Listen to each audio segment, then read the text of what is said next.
안녕하세요. 불꽃 싸다구입니다. 구독, 좋아요, 알람 설정까지 부탁드리겠습니다. 그럼 오늘의 사연 바로 시작하겠습니다. 서울에서 딸과 함께 살고 있는 40세 여성입니다. 결혼을 한 분들이라면 남편이나 아내가 연애를 할 때와 막상 결혼을 한 뒤에 전혀 다른 모습을 보여서 놀라거나 당황한 경험이 있을 거라고 생각합니다. 저도 마찬가지여서 결혼 후에 연애 시절과는 전혀 다른 남편의 모습을 보고 많이 놀랬습니다.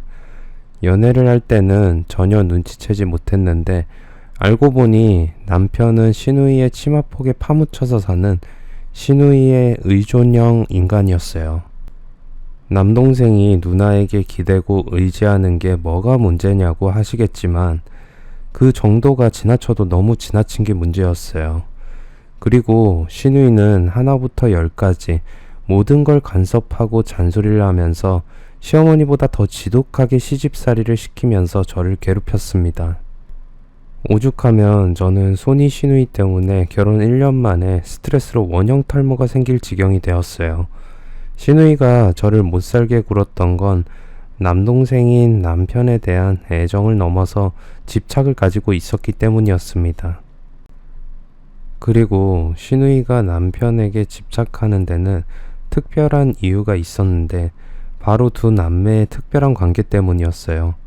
나중에 시누이는 저 몰래 엄청난 짓을 저지르고 말았어요. 시누이가 저지른 어이없는 짓으로 인해 하마터면 제 인생이 완전히 망가질 뻔했습니다. 그럼 지금부터 저와 남편 그리고 손이 시누이의 특별한 관계와 3년 전에 있었던 소름이 끼칠 정도로 충격적인 사건을 여러분들에게 들려드리겠습니다. 언젠가 텔레비전에서 무언가족이란 프로그램을 본 적이 기억이 납니다.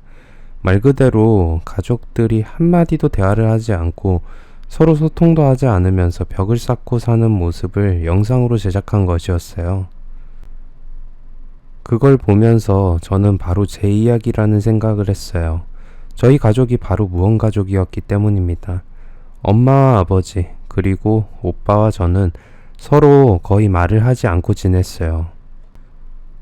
여러분들은 그게 어떻게 가능하냐고 물으시겠지만 어릴 때부터 서로 소통을 하지 않으면 그것을 당연한 것으로 받아들이게 되고 나중에는 서로 대화를 하는 것 자체가 부담스럽고 힘들어지게 되는 법이에요. 그렇다고 저희 가족들이 다른 사람들 앞에서도 말이 없이 입을 닫고 살았던 건 아니에요.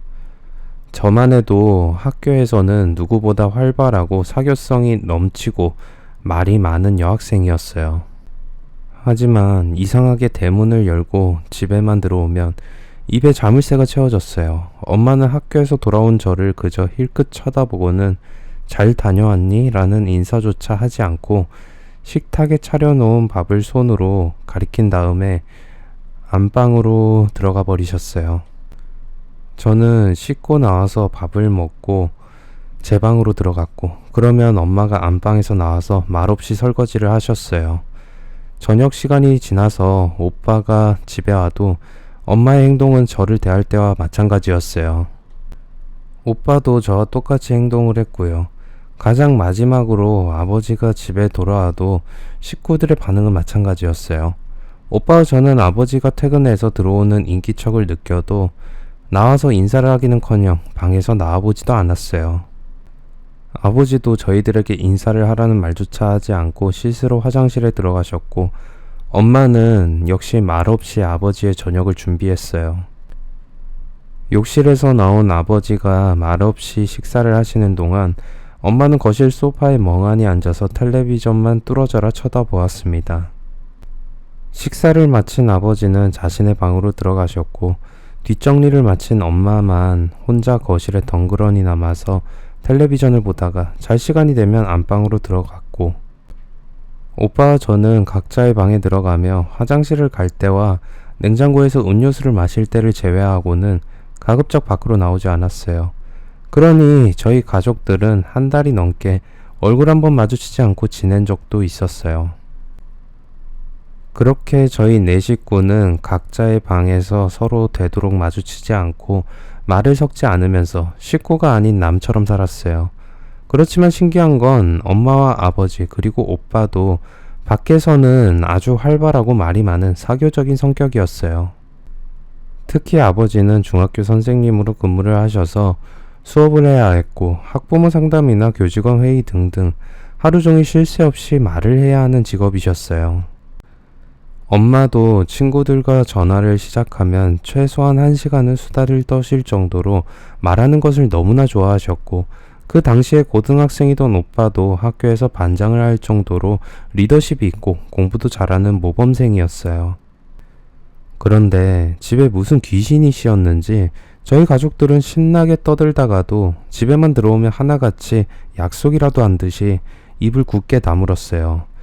오랜 시간이 지나서 지금 생각해도 참 신기한 일이었죠. 거기에는 여러 가지 이유가 있겠지만 결정적인 건 저희 가족이 가지고 있는 약간은 특별한 사연 때문이라고 생각합니다. 저희 식구는 부모님이 재혼으로 가족이 되셨어요. 제 친아버지는 제가 초등학교 5학년 때 돌아가셨어요. 아버지는 전기 기술자셨는데 주로 전봇대에 올라가서 고압선과 연결된 변압기를 수리하거나 교체하는 일을 하셨어요. 워낙 위험한 일을 하시는 탓에 엄마는 늘 아버지를 걱정하셨어요. 그러던 어느 날이었죠. 장마철에 접어들어서 그날은 비가 몹시 퍼붓던 날이었어요. 벼락을 동반한 국지성 호우에 곳곳에서 정전이 일어났고 아버지와 동료들은 한시라도 빨리 정전을 복구하느라 정신없이 일을 해야 했어요. 하지만 전봇대에 올라가서 하는 작업은 맑은 날에도 위험한 일인데 비까지 쏟아지니 긴장을 해야 했어요. 그렇다고 비가 그칠 때까지 손을 놓고 있었다가는 빗발치는 항의를 감당할 수 없기에 무리를 해서 전봇대에 올라가서 벼락을 맞아 타버린 변압기를 교체하셨어요. 그런데 작업을 하던 아버지가 전기에 감전이 되는 사고가 터지고 말았어요. 나중에 드러난 사실은 작업 시간을 줄이기 위해서 전기를 끊지 않고 연결해 놓은 상태에서 작업을 시켰다는 겁니다. 그래서 그런 사실을 몰랐던 아버지는 엄청난 고압 전류에 감전이 되어서 온몸이 새까맣게 타버렸고 병원으로 옮겨졌지만 이미 사망한 뒤였어요. 날벼락처럼 가장을 잃어버린 엄마는 세상을 다 산 사람처럼 바닥에 주저앉아 정신을 놓아버렸습니다. 그때 아버지의 친구분이 나서서 자기 일처럼 장례 준비부터 보상 문제까지 세심하게 도와주셨어요. 그분의 도움으로 엄마는 아버지의 장례를 마쳤고 어느 정도 보상금을 받을 수 있었습니다. 그 뒤에도 그분은 세상을 떠난 친구를 대신해서 여러 가지로 혼자 된 엄마를 도와주셨고 저의 새아버지가 되셨어요. 그분도 몇 년 전에 암으로 투병을 하던 아내를 먼저 보내고 중학생인 아들을 혼자 키우는 처지였어요. 그렇게 2년 동안 엄마의 뒤를 봐주시던 새아버지와 엄마는 서로에게 애정을 느끼게 되었고 살림을 합치기를 결정을 했어요. 하지만 중학생이어서 한창 사춘기를 겪던 저는 낯선 남자가 아버지라고 하니 받아들이기 어려웠어요. 그러니 말을 붙이기도 힘들었고 아버지란 말이 입 밖으로 나오지 않아서 차라리 그냥 입을 닫고 살자는 생각을 하게 되었어요. 그래서 저희 식구들은 처음부터 정을 붙이지 못하고 각자의 일은 알아서 하는 게 버릇이 돼버렸어요. 그렇게 시간이 지나자 서로 대화를 해야 할 필요를 느끼지 못하게 되었고 엄마나 아버지 또는 오빠가 제게 말을 걸면 어색하고 부담스러워져서 피하게 되는 거죠. 모르긴 해도 그런 생각은 오빠도 마찬가지였을 거예요. 자기와 고작 3살 차이밖에 나지 않는 낯선 여자애를 여동생으로 받아들이기는 어려웠을 겁니다. 그렇다고 저희 가족이 서로를 싫어하거나 미워해서 말을 하지 않고 서로 외면하고 살았던 건 아니에요. 그냥 서로 대화를 할 필요를 느끼지 못했을 뿐입니다. 그런 시간이 오래 지속되다 보니 말을 하지 않는 게 습관이 익숙하게 되어서 나중에 서로 소통하는 게 오히려 이상하고 어색해져 버린 거죠. 하지만 제가 대학을 졸업하고 직장 생활을 시작하게 되자 엄마는 새아버지와 헤어졌어요. 엄마는 말 그대로 황혼이혼을 선택한 겁니다. 그래서 저는 다시 엄마와 같이 살게 되었고 직장을 구해서 사회생활을 시작하게 되었어요. 나중에 엄마는 제게 그때 느꼈던 솔직한 심정을 털어놓으셨어요. 너무 갑갑해서 탈출하고 싶었지만 저와 오빠가 성인이 되어서 직장을 잡을 때까지 참고 기다렸다고 하셨어요. 그리고 오빠와 제가 앞서거니 뒤서거니 하면서 직장을 구해서 자기 앞가림을 하게 되자 미련 없이 아버지와 헤어졌다고 합니다. 엄마가 당신하고는 깝깝해서 도저히 못 살겠어. 우리 그만 헤어져 라고 아버지에게 말하자 아버지도 엄마와 같은 생각이라고 하셨답니다. 처음에는 친구의 아내가 딱해서 외로운 처지에 같이 살면 정이 들겠지라고 쉽게 생각했는데 사춘기에 자녀를 데리고 재혼을 해서 온전한 가정을 꾸리면서 사는 건 생각만큼 쉽지 않은 일이라는 걸 얼마 지나지 않아서 느꼈다고 하셨답니다. 하지만 그렇다고 다시 이혼을 할 수는 없어서 그냥 지내왔는데 엄마가 먼저 이제 그만 헤어져서 각자의 길을 가자고 말해주니 아버지로서는 고마웠을 겁니다. 그래서 저와 엄마는 아버지의 집에서 나왔습니다. 그런데 참 웃기는 건 서로 남남이 되고 나자 저와 오빠는 사이가 가까워졌어요.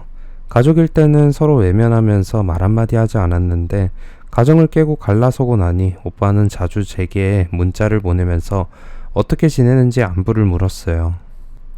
처음에 저는 간단하게 잘 지내니 걱정하지 말라고 답장을 보내고 말았는데 시간이 지나면서 문자의 내용이 점점 길어졌고 나중에는 망설이다가 제가 오빠에게 전화를 하게 되었어요. 여보세요? 수정이구나. 잘 지내고 있어? 뭐 잘 지내. 오빠는 어때? 나도 잘 지내. 안 그래도 전화하려고 했었는데 잘 됐어. 나한테 전화를? 왜? 나 몇 달 뒤에 결혼하거든. 뭐 정말이야?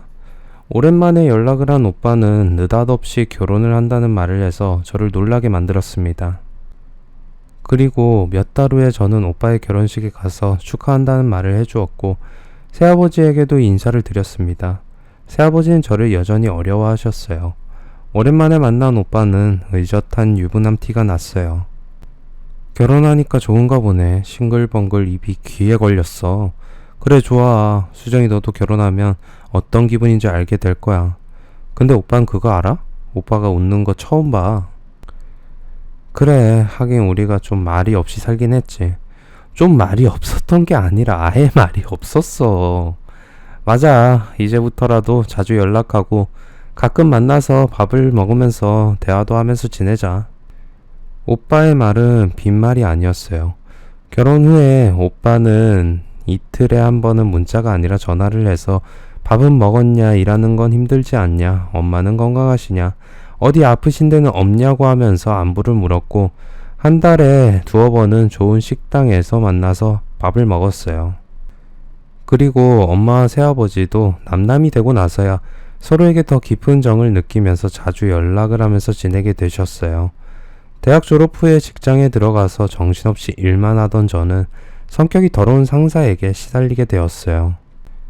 제가 근무하던 회사에는 40대 남자 부장이 한 명 있었는데 하는 짓이 정말 꼰대 그 자체였어요. 회사에서 부장은 이사 바로 밑이어서 상당한 위치였어요. 그래서 그는 항상 자기가 최연소 부장이라는 걸 강조했어요. 하지만 하는 짓은 환갑을 넘긴 꼰대 같았어요. 부하 직원들을 자기 발 뒤꿈치 때만도 못하게 여겨서 늘 반말이었고 업무를 하다가 약간만 실수를 하거나 자기 성에 차지 않으면 바로 욕을 퍼부으면서 사무실이 떠나갈 정도로 고래고래 고함을 질러댔어요. 특히나 여직원들에게는 늘 차별이나 모욕적인 말을 해서 모든 여직원들에게 수치심이나 불쾌감을 느끼게 만들었습니다. 다행히 저는 그 부장과 업무적으로 엮일 게 없어서 그나마 다행이라고 생각해 있었는데 정기 인사이동 때 제가 그 부장이 관리하는 팀에 발령이 받았어요. 저는 하늘이 무너지는 심정이었어요. 각오는 하고 있었지만 그 꼰대 부장하고 일하는 건 정말이지 힘들었어요. 아침에 출근하면 그는 제게 커피를 타오라고 시켰고 사소한 심부름이나 심지어는 피곤하다면서 안마를 시키기도 했어요. 처음에는 몇 번 그러다 말겠지라고 생각해서 부장이 요구하는 걸 들어줬는데 그는 점점 더 심한 짓을 제게 했어요. 하루는 제게 어깨를 주물러 달라고 시킨 다음에 제 허리와 엉덩이를 슬며시 만졌어요. 깜짝 놀란 제가 그의 손을 쳐내면서 거부 의사를 분명하게 했습니다. 부장님, 지금 뭐 하시는 거예요? 다른 건 다 참아도 이건 분명한 문제라고요. 한 번만 더 이런 짓 하시면 가만히 있지 않을 겁니다. 제가 단호하게 경고하자 부장도 발끈해서 뭐야? 수정아, 너 말 다 했어? 여자 몸은 말이야, 남자들이 만지라고 있는 거야. 저는 말도 안 되는 헛소리에 기가 막혔고 이건 그냥 넘기면 안 된다는 생각이 들었어요. 무슨 수를 쓰더라도 부장이 가진 말도 안 되는 생각을 뜯어 고쳐야 한다고 결심했어요. 저는 화가 나서 씩씩거리면서 감사팀으로 달려가서 부장을 고발했어요. 감사팀의 조사가 정식으로 시작되자 부장은 노발대발하면서 저를 괴롭혔어요. 제가 처리한 업무를 트집 잡아서 욕을 했고 문서 작성이 잘못되었다고 억지를 부리면서 같은 일을 10번도 넘게 되풀이하도록 만들었어요. 생각 같아서는 당장 그만두고 싶었지만 저는 감사팀에서 조사를 하고 나면 부장은 분명히 해고되거나 지방의 지사로 전출될 거라고 믿고 있었어요. 그래서 그것에 마지막 희망을 걸고 그때까지 부장이 주는 모욕적인 괴롭힘 그리고 온갖 스트레스를 초인적인 인내심으로 참고 또 참았습니다. 그런데 한 달 뒤에 감사팀에서 저를 불렀습니다. 그러더니 저를 회유하려고 들었어요. 주수정씨, 이렇게 하는 거 어때? 수정씨를 부산에 지사로 보내서 최 부장하고 떨어지게 만들 테니까 최 부장에 대한 고발은 취하하도록 해요. 저는 제 길을 의심했습니다. 부산의 지사로 자천돼야 하는 사람은 부장인데 왜 제가 지사로 가야 한단 말인지 이해가 되지 않았어요. 엄연히 제가 피해자이고 부장이 가해자인데 왜 제가 도망을 쳐야 하는지 억울하고 분했습니다. 감사팀 직원은 좋은 게 좋은 거 아니냐고 하면서 더 이상 문제를 크게 만들지 말고 그냥 넘어가자고 하면서 저를 설득했어요. 저는 마지막으로 기대를 걸었던 내부 감사가 어처구니 없이 끝나자 저는 회사에 회의감이 들었습니다. 그래서 이런 상태로는 계속 직장 생활을 할 수 없다는 판단이 들어서 사직서를 쓴 다음에 부장을 찾아갔어요. 저를 본 부장은 이미 감사 결과를 알고 있었어요. 그래서 여유 있게 웃으면서 그래, 부산지사는 언제 내려갈 거야? 라고 했어요. 저는 그놈의 얼굴에 사직서를 던졌어요. 야, 아직 젊은 놈이 인생 그따위로 살지 마라. 너는 뭐 엄마 뱃속에서 안 나온 줄 아냐? 너를 이 세상에 나오게 한 사람이 여자란 말이야, 이 미친놈아.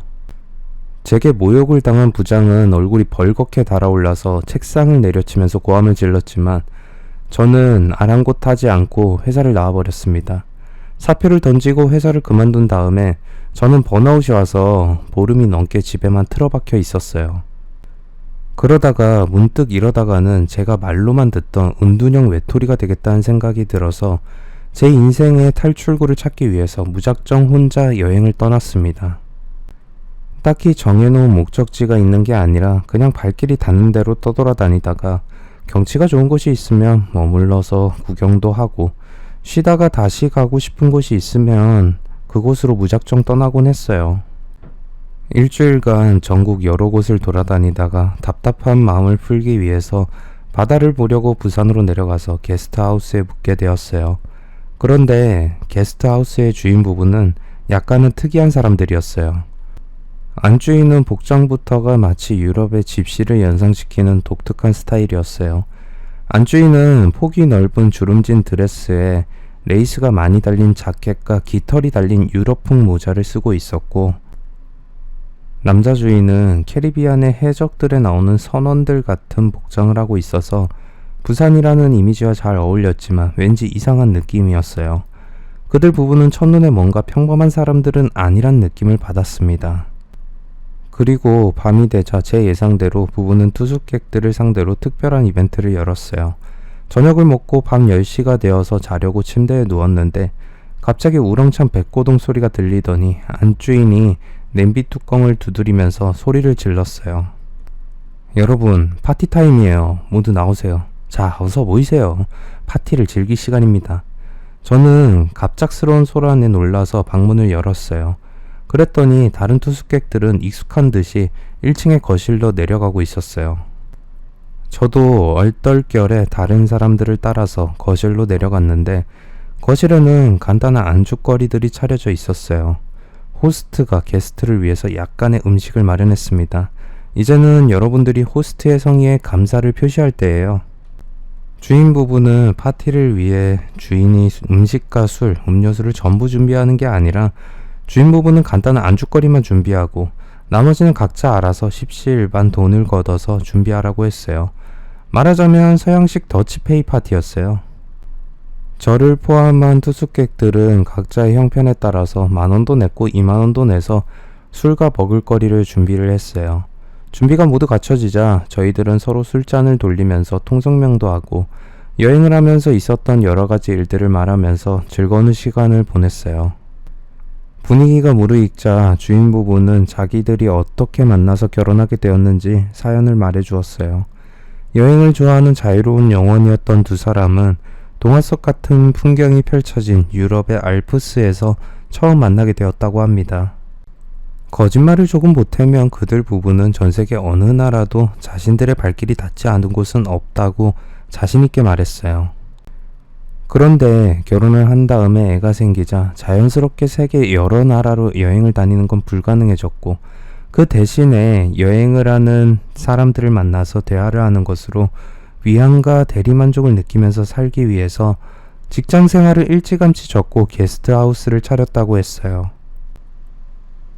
두 부부는 무엇보다 왜 사는지 그리고 어떻게 사는 게 재미있게 사는 것인지 정확하게 알고 있었고 그 생활을 무척 즐기고 있어서 행복해 보였습니다.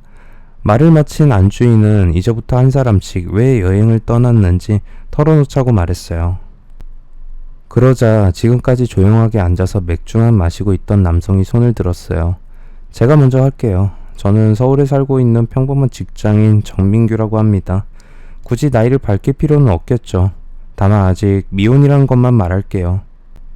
그는 현재 한 달째 혼자서 전국을 다니면서 여행을 하는 중이라고 했어요. 그런데 저는 그의 말을 듣고 전기에 감전된 것 같은 느낌을 받았습니다. 그가 정말이지 저와 너무나 똑같은 이유로 여행을 하고 있었기 때문이었어요.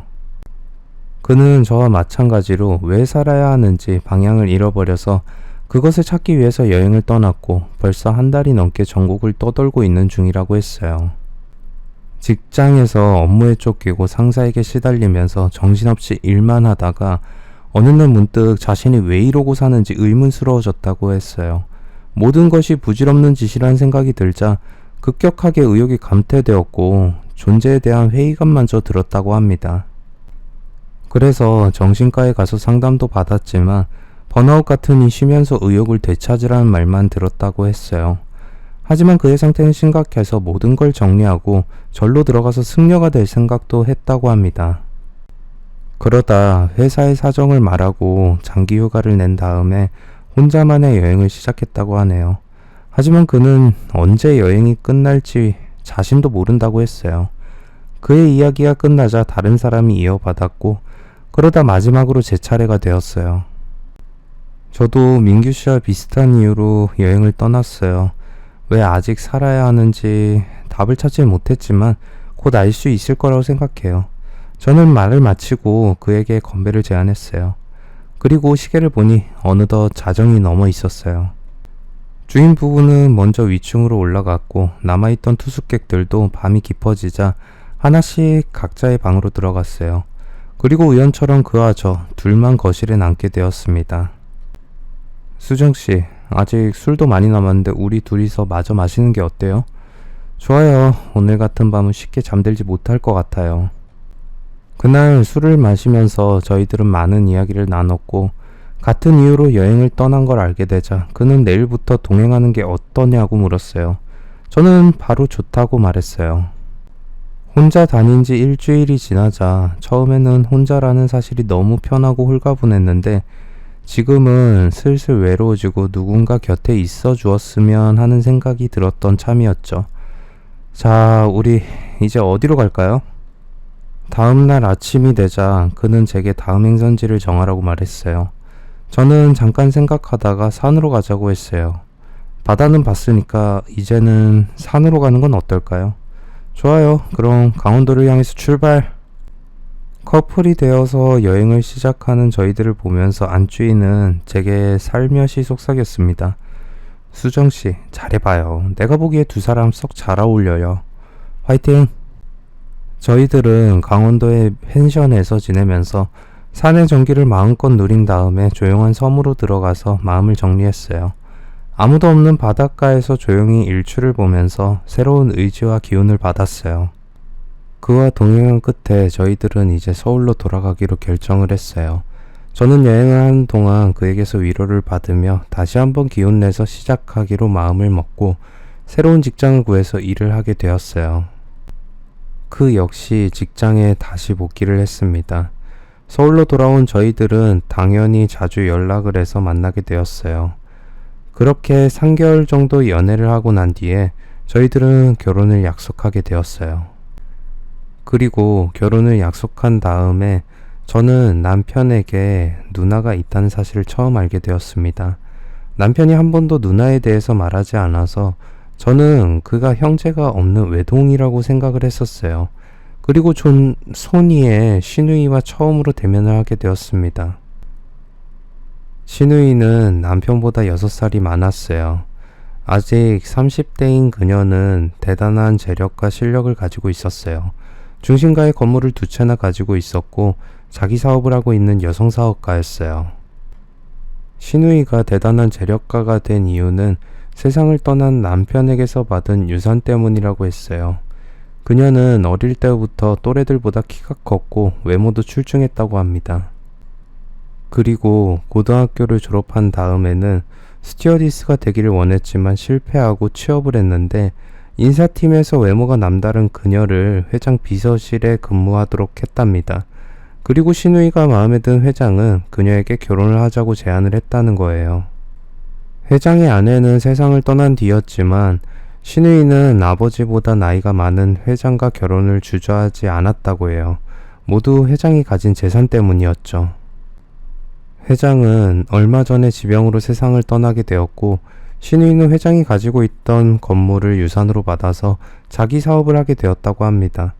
그런데 저는 시누이와 남편이 저와 오빠의 관계처럼 배다른 남매지간이라는 걸 알고 깜짝 놀라고 말았습니다. 남편의 어머니가 시누이의 아버지와 재혼을 하면서 둘은 남매지간이 되었고 남편의 어머니가 돌아가시면서 시누이가 엄마처럼 남편을 키웠다고 합니다. 시아버지는 지금 호스피스 병동에서 생애 마지막을 보내고 계시다고 했어요. 남편에게 시누이는 엄마나 다름이 없었고 시누이도 남편을 동생이 아니라 마치 아들처럼 생각하고 있었어요. 그래서 시누이는 제게 뜻밖의 말을 했습니다. 결혼하면 따로 직구해서 나가지 말고 내 집에 들어와서 살아. 민규가 없으면 내가 너무 허전하고 외로워서 그래. 당연히 그래야지. 누나가 시키는 대로 할게. 남편은 제 생각을 물어보지도 않고 바로 시누이의 말을 따르겠다고 해버렸어요. 저는 조금 어이가 없었지만 가만히 있었어요. 회장이 세상을 떠난 다음에 시누이는 재혼을 하지 않고 계속 혼자 살아서 남편이 없어서 유난히 남동생에게 집착을 보였어요. 시누이를 처음 만난 느낌은 시누이가 아니라 시어머니란 생각이 들었어요. 시누이는 결혼과 혼수 준비에 대해서 사소한 것까지 참견을 했어요. 처음에는 시어머니도 없는 마당에 손이 시누이라서 예의상 그녀의 말을 받아주었는데 나중에는 시어머니 이상으로 저를 가르치고 굴복시키려고 들었습니다. 앞으로는 나를 시어머니라고 생각하고 지내면 될 거야. 어려운 일이 있으면 가장 먼저 나하고 상의해. 알았지? 네 언니, 그렇게 할게요. 시누이와 헤어진 다음에 저는 남편에게 아무리 그래도 혼자 된 시누이와 같이 사는 건 부담스럽다고 했지만 남편은 외로운 시누이가 자신에게 의지를 많이 하니 같이 살아야 한다고 주장을 했어요. 엄마가 돌아가신 뒤로 난 세상에서 누나만 의지하면서 살았어. 그건 누나도 마찬가지야. 아버지가 병원에서 삶을 정리하고 있으니 이 세상에는 누나와 나밖에 없어. 그러니까 당신이 불편해도 그건 참아줬으면 좋겠어. 남편의 말을 들으니 그들 남매는 서로 말도 하지 않고 지냈던 저희 남매와는 완전히 달랐어요. 한편으로 부럽기도 해서 저는 남편의 말대로 시누이의 집으로 들어가서 신혼을 시작하기로 했어요. 그래서 시누이의 대궐 같은 집에 들어가서 살게 되었는데 그때부터 제 결혼 생활은 점점 꼬이기 시작했습니다. 결혼 전부터 남편에게 사소한 것부터 사생활 전부를 간섭하면서 잔소리하더니 결혼 후에는 돌아가신 시어머니를 대신해서 지독하게 시집살이를 시키려고 들었어요. 저는 다시 직장 생활을 시작하려고 했는데 시누이는 반대를 했어요. 아니, 무슨 직장을 다니겠다고 그래. 그냥 집에 있으면서 애 가질 생각이나 해. 아니, 언니, 결혼을 하자마자 애를 가지라고 그래요. 전 적어도 3년은 일을 할 생각이에요. 뭐? 누구 마음대로 그런 결정을 해? 내가 처음에 뭐라고 했어? 아무리 사소한 일이라도 나하고 상의한 다음에 결정하라고 했지. 그런데 왜 네 마음대로 3년씩이나 직장 생활을 하겠다고 들어? 웃기는 소리 하지 말고 집에 있어. 시누이는 저른 집안일을 하고 애를 낳아서 키우는 가정부 정도로 취급했어요. 그리고 제가 남편에게 어떻게 대해야 하는지 모든 걸 지켜보고 잔소리를 늘어놓았습니다. 민규는 환절기마다 보약을 먹어야 하니까 알아서 준비해. 시누이는 매일같이 남편을 위해서 제가 무엇을 해야 하는지 새로운 임무를 주었어요. 그리고 몇 달 뒤에 저는 정말 어처구니 없는 일을 당했습니다. 시누이가 저를 감시하기 위해서 몰래 CCTV를 거실에 설치해 놓은 걸 발견했어요. 언니, 이게 도대체 뭐예요? 아, 그거 그냥 도둑이 들까봐 달아놓은 거야. 신경 쓰지 마. 그러면 밖에다 설치해야지 왜 거실에 감시 카메라를 달아놓았어요? 넌 그런 거 알 필요 없고 그냥 집안일에만 신경 써서 잘하면 돼. 제가 따지고 들자 시누이는 짜증을 내면서 제 말을 막아버렸어요. 분명히 제가 집에서 혼자 뭘 하는지 감시하려고 달아놓은 게 분명했지만 계속 물고 늘어질 수는 없었습니다. 그런데 시누이가 감시 카메라를 거실에 달아놓은 진짜 이유를 우연히 알고 저는 어이가 없어졌어요. 남편의 휴대폰에서 시누이가 보낸 문자를 발견하게 되었는데 어처구니 없게도 시누이는 집에 아무도 없을 때 제가 다른 남자를 집에 끌어들여서 불륜을 저지르는지 않는지 감시하려고 했던 겁니다. 아직까지는 수정인연이 다른 남자를 만나진 않는 것 같아. 그래도 내가 매일 지켜보고 있으니까 민규 넌 아무 걱정하지 말고 일하는 데만 신경 써. 알았어 누나. 난 누나만 믿어. 이런 문자를 보고 나자 저는 맥이 탁 풀렸습니다. 정말 어처구니 없는 남매였어요. 결혼한 지 1년도 안 되었는데 집에 혼자 있는 제가 바람을 피울 걱정을 하고 있다니. 시간이 갈수록 시누이의 잔소리와 간섭은 도를 지나쳤고 남편도 사소한 일로 저와 의견 충돌이 생겨도 시누이에게 전부 일러 바쳤고 시누이는 바로 저를 불러서 어디 감히 남편한테 대드냐고 마치 시어머니처럼 야단을 쳤어요. 살다가 마마보이는 들어봤어도 누나의 치마폭에 쌓여서 사는 남자는 처음 봤어요. 2년이 지난 다음에 저는 딸을 낳았고 출산 후유증에 딸을 키우느라 시누이에게 시달리느라 저는 전보다 몇 배 많은 스트레스를 받게 되었어요. 그것 때문에 원형 탈모까지 와버렸습니다. 매일 아침마다 엄청나게 빠지는 머리카락을 보면 정말이지 절망적인 생각밖에 들지 않았습니다. 그러니 이제는 이판사판이란 생각으로 시누이가 저를 무시하고 막대하면 저도 참지 않고 시누이에게 대들었어요. 그러다가 저에게 감정이 상한 시누이는 남편에게 어이없는 짓을 꾸몄습니다. 저와 이혼하라고 남편을 설득하기 시작한 겁니다. 민규야, 너 계속 이렇게 살 거야? 내가 보니까 수정이 쟤는 싹수가 틀렸어. 고분고분하지도 않고 버르장머리도 없어. 이참에 정리하고 갈라서라. 내가 아주 참한 여자로 골라볼 테니까. 알았지? 누나, 그건 좀 지금까지 누나 말이라면 다 들었지만 이건 좀 아닌 것 같아. 민규야, 너 왜 이래? 누구한테 반항을 하는 거야? 내가 시키는 대로 하는 게 네 역할이야. 알아들어? 누나, 생각할 시간을 조금만 줘. 부탁이야. 시누이는 매일같이 남편에게 문자와 톡을 보내면서 자기 말을 안 듣고 맞서려고 드는 저와 헤어질 것을 강요했어요. 누나의 치마폭에 휩싸여서 사는 남편은 결정을 미루고만 있었습니다. 저는 일단 모른 척하고 가만히 지켜보기로 했어요. 그러다가 남편이 이혼하자는 말을 꺼내면 저도 가만히 당하고 있진 않을 생각이었습니다. 그런데 남편이 신우이의 강요에 못 이겨서 저와 이혼을 고민하는 사이에 어처구니 없는 일이 하나 더 터졌습니다. 신우이에게 남자가 생긴 거예요. 그런데 신우이의 애인은 기가 막히게도 신우이보다 13살이나 어린 남자였어요. 거의 제 막내 동생 뻘이었어요. 그리고 더 웃긴 건 그 남자도 짐을 챙겨 신우이의 집에 들어와서 동거를 시작한 겁니다. 인사해. 오늘부터 우리 집에서 같이 살게 될 내 애인이야. 신우이는 그 어린 놈을 서슴없이 애인이라고 소개했어요. 남편은 똥 씹은 표정으로 인상을 찌푸렸지만 저는 그저 헛웃음만 나왔어요. 남편은 신우이를 안방으로 데리고 들어가서 심각한 목소리로 말했어요. 누나 도대체 왜 이래? 그래, 혼자 된 누나에게 남자가 생긴 건 좋은 일이야. 나도 환영해. 그런데 왜 우리와 같이 살아야 돼? 애엄마 보기에도 부끄럽지도 않아? 민규야, 부끄럽기는 뭐가 부끄러워. 지금 당장 정수가 갈 데가 없어. 그리고 더 중요한 건 매일 내 곁에 두고 보고 싶어서 그래. 그러니까 넌 아무 소리 말고 가만히 있어. 신우이는 제게도 단단히 주의를 주었어요. 수정이, 너 혹시라도 정수가 어리다고 무시하면서 함부로 대했다가는 내가 가만히 안 있을 테니까 그런 줄 알아. 신우이는 그 어린 놈을 아주버님으로 깍듯하게 모시라고 지시를 내렸어요. 그리고 그 놈은 신우이를 믿고 집안에서 제 상전처럼 굴었어요. 수정아, 오늘 점심은 뭐 먹을 거야? 시원하게 잔치국수나 먹는 게 어때? 신우이의 애인은 주로 집에서 빈둥거리면서 지냈어요. 그러니 제게는 눈에 가시 같은 존재였죠. 게다가 저한테 말을 놓고 함부로 굴었어요. 이런 놈한테는 처음부터 세게 나가서 길을 꺾고 기선제압을 해야 했습니다.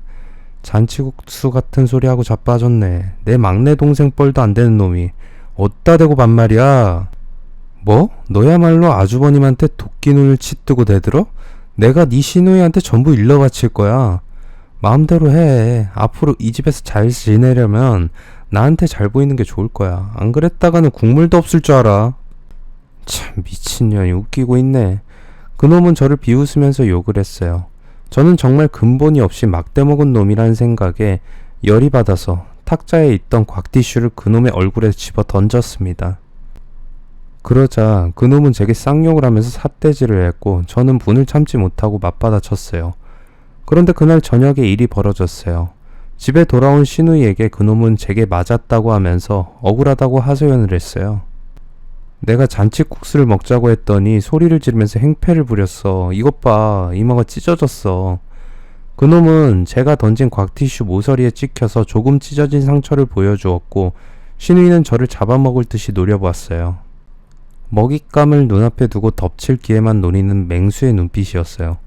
저는 급히 변명을 했어요. 아니에요. 제가 어떻게 아주버님한테 행패를 부려요. 절대 그런 일 없어서요. 하지만 제가 생각하지 못한 것이 한 가지 있었습니다. 바로 거실에 설치된 감시 카메라였어요. 신우이는 CCTV를 확인해보고 제가 그놈에게 삿대질을 하고 곽티슈를 집어던지는 걸 보더니 화를 참지 못하고 제 뺨을 후려 갈겼습니다. 아쉽게도 소리는 녹화가 되지 않아서 화면만 보면 그놈이 제게 쌍욕을 하는 건 들리지 않았고 제가 일방적으로 행패를 부리는 것처럼 보였습니다. 신우이에게 뺨을 맞은 저는 눈물이 핑 돌았습니다. 너 앞으로 조심해. 오늘은 이 정도로 끝나지만 한 번만 더 정수한테 대들었다가는 민규랑 이혼시키고 이 집에서 쫓아내버릴 거야. 그래서 저는 그놈이 아무리 저를 무시하고 업신여기면서 함부로 굴어도 그저 참아야만 했어요. 하지만 신우이에게 남자가 생기자 그놈에게 푹 빠져서 남편과 저의 결혼 생활에 일일이 잔소리를 늘어놓으면서 참견하고 간섭하는 일은 줄어들어서 제게는 다행이었고 좋은 일이었습니다. 남편도 애써 저를 달랬어요. 여보, 지금은 누나가 어린 놈한테 빠져서 저러지만 곧 제정신이 돌아올 거야. 그때까지 성질 죽이고 조금만 참아. 그래도 얼마 정도 지나자 그놈은 집에만 붙어있지 않고 외출하는 일이 많아져서 다행이었어요. 하지만 저녁이 되어서 신우이가 집에 오면 둘은 한 몸처럼 딱 붙어서 깔깔거리면서 거실에서 히덕거렸습니다. 정말 눈꼴 사나운 모습이었지만 참아야 했죠. 그러던 어느 날 저는 신우이의 어린 애인이 숨기고 있는 어처구니 없는 비밀을 알게 되었어요. 하루는 외출을 했다가 신이 난 표정으로 집에 돌아온 그놈이 누군가에게 전화를 걸었습니다. 자기야, 나야. 이제 됐어. 그년이 드디어 나한테 건물을 주기로 약속했어. 그래, 꿈은 이루어진다더니. 정말 6개월 동안 공을 들인 보람이 있어. 이게 모두 자기 덕분이야. 자기가 아니었으면 내가 그년하고 엮일 수도 없었잖아. 그래, 사랑해. 알았어. 그놈은 제가 집에 없는 줄 알고 충격적인 전화통화를 했어요. 그날 저는 딸을 데리고 친정에 가서 2, 3일 지내다가 오기로 되어 있었어요. 엄마가 워낙 손녀를 보고 싶어 하셨고 제 이복 오빠도 엄마에게 인사도 드리고 제 딸도 볼 겸해서 친정에 온다 했어요. 그래서 저는 주말을 친정에서 보내겠다고 남편과 신우이에게 말을 해놓은 상태였어요. 그리고 신우이와 남편도 일 때문에 주말 동안 집을 비울 거라고 했어요. 그런데 막상 친정에 갔더니 오빠는 급한 일이 생겨서 지방에 출장을 가야 해서 못 온다고 다음 주에 보자고 했어요. 그래서 저는 친정에서 자고 오려다가 오랜만에 아무도 없는 집에서 편하게 쉬려고 딸만 엄마에게 맡기고 저는 다시 집으로 와서 늘어지게 한숨 자려고 누웠는데 그놈이 들어오더니 이런 말도 안 되는 소리를 한 겁니다. 저는 직감적으로 뭔가 있다는 생각이 들었고 그놈이 휘파람을 불면서 욕실로 들어가는 걸 확인한 다음에 살며시 방에서 나와서 그놈의 휴대폰을 살펴보았어요. 그놈이 주고받은 문자와 톡을 살펴봤습니다. 그랬더니 저의 불길한 예감은 그대로 적중했어요. 그놈에게는 숨겨둔 내연녀가 따로 있었습니다. 그런데 그녀는 저도 잘 아는 여자였어요. 바로 신우이의 회사 기획실에서 일하는 여직원이었어요. 이제 모든 퍼즐 조각이 제대로 맞춰졌습니다. 그때 그가 욕실에서 나오는 소리가 들려서 저는 재빨리 제 방으로 들어와서 자는 척을 했습니다. 그리고 얼마쯤 지났을까? 그놈은 다시 외출을 했습니다. 아마도 내연녀를 만나러 가는 모양이었어요. 저는 어떻게 해야 좋을지 고민을 했습니다. 신우이 회사의 기획실에서 일하는 여직원은 신우이가 가진 재산을 노리고 그녀의 건물을 빼앗아 내려고 자기 애인을 소개해 줬을 겁니다. 친구라고 했거나 동생이라고 했겠죠. 그리고 젊은 남자에게 신우이가 푹 빠지게 작업을 해서 그녀가 가진 건물을 받아냈던 거예요. 그리고 남은 거 한 가지, 이제 이 집에서 몰래 도망치는 것이었죠. 저는 신우이에게 이런 사실을 어떻게 알려야 할지 고민스러웠습니다. 제가 너무 경황이 없어서 그놈의 휴대폰에서 문자와 톡을 다운받아 두는 걸 잊어버린 겁니다. 그래서 아무 증거도 없는 상황이었죠.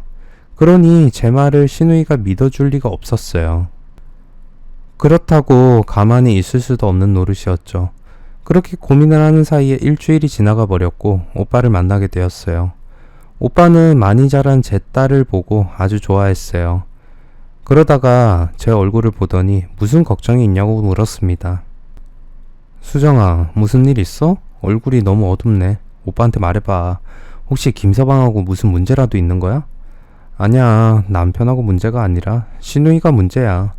어떻게 해야 좋을지 모르겠어. 저는 지푸라기라도 잡는 심정으로 오빠에게 모든 걸 털어놓았어요. 그러자 심각한 표정으로 제 말을 들은 오빠는 자기가 해결해 보겠다고 했어요. 그런 문제는 무엇보다 확실한 불륜의 증거를 잡아서 추궁해야 돼. 내 친구 중에 그런 방면의 전문가가 하나 있어. 나한테 맡겨라. 오빠는 친구 중에 흥신소를 하는 친구가 있다고 했어요. 오빠는 일주일만 시간을 달라고 했어요. 그 친구는 전문가라서 일주일이면 내연관계에 대한 확실한 증거를 찾아낼 거라고 했어요. 그리고 약속대로 일주일 만에 오빠는 그놈과 신우이 회사의 여직원이 내연관계라는 확실한 증거를 제게 보냈어요. 저는 그 증거들을 신우이에게 보여주었고 신우이는 몸을 부르르 떨 정도로 화를 내면서 그 싸가지 없는 놈을 족쳐서 내연관계에 대해서 실토하도록 만들었습니다. 그리고 아무것도 모르고 있던 그 여직원은 다른 직원들 앞에서 신우이에게 뺨을 맞고 머리채를 잡히는 수모를 겪어야 했습니다. 이 배응만득한 년 같으니 열심히 하겠다고 해서 뽑아줬더니 이런 식으로 네가 나를 가지고 놀아?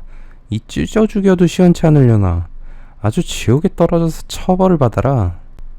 그 여직원은 사색이 되어서 잘못했다고 빌었지만 신우이의 분이 풀릴 때까지 그 여직원을 추궁한 다음에 해고해버렸습니다. 그리고 신우이에게서 받은 건물을 처분해서 부자가 될 꿈에 부풀어 있던 그놈은 부자가 되기는커녕 신우이가 제기한 이혼 소송을 통해서 가진 걸 모두 토해내야 했어요. 재판 과정에서 그놈과 신우이의 사실혼 관계가 인정이 되었던 겁니다. 물론 제가 증인이 되어 주었죠. 누구나 외로울 때는 유혹에 쉽게 넘어가기 마련입니다. 나이가 든 남편과 결혼해서 제대로 된 결혼 생활을 즐겨보지도 못하고 남편을 먼저 보낸 다음에 혼자 살면서 남동생인 제 남편에게 집착해 오다가 신우이가 가진 재산에 눈이 먼 여직원에게 속아서 어린 남자에게 반해버린 신우이는 콩깍지가 눈에 씌어서 그놈이 하는 말을 그대로 믿으면서 사기를 당할 뻔한 겁니다. 제가 나서서 그놈이 어떤 인간인지 정체를 밝혀내지 않았다면 신우이는 건물 하나를 고스란히 그놈과 내연녀에게 상납할 뻔했던 거죠. 제 덕분에 전 재산을 사기꾼 내연남에게 날릴 뻔한 위기를 넘긴 신우이는 이제 저를 무시하지 않아요. 어쩌다 신우이가 정신줄을 놓고 옛날 버릇이 되살아나서 저를 막대하려고 하면 저는 언니, 그때 일을 벌써 잊은 거예요? 언니는 제게 빚이 있을 텐데요 라고 합니다. 그러면 신우이는 표정이 부드러워지면서 바로 입을 닫고 제 앞에서 순한 양이 되곤 해요. 남편도 엄마 같은 신우이의 치마폭을 벗어나서 분가를 했고 저희들은 이제부터 본격적인 신혼을 시작한다는 생각으로 딸과 함께 하루하루 즐겁게 그리고 행복하게 살고 있습니다. 그리고 한 가지 더 재미있는 사실은 신우이가 재혼을 했고 그 남자가 오빠가 소개해준 남자라는 겁니다. 그리고 저는 이제야 왜 사는지 그리고 어떻게 사는 게 행복한 건지 알게 되었습니다. 긴 글 읽어주셔서 감사합니다. 구독, 좋아요, 알람 설정 부탁드립니다.